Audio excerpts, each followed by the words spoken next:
Pozdrav YouTuberi, u ovom tutorialu ću vam pokazati kako imati ovo D ispred vašeg imena.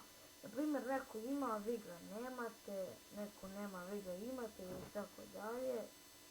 Mislim, ako neko nema, a vi ga imate, vi ne trebate ovo da gledate. Ali,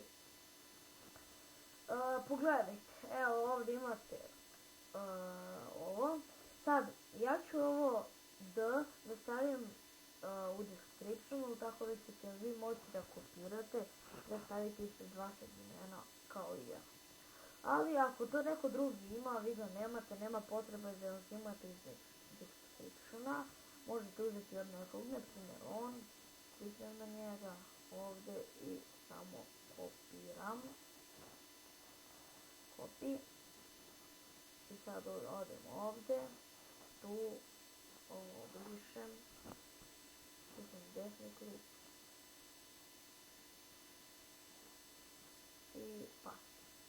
I evo, koliko vidite, ja imam ovdje moj imena. Pa, eto, to sam vam htio pokazati. Ovo je moj prvi klip, moj prvi tutorial. I napravio sam novi kanal, tako da možete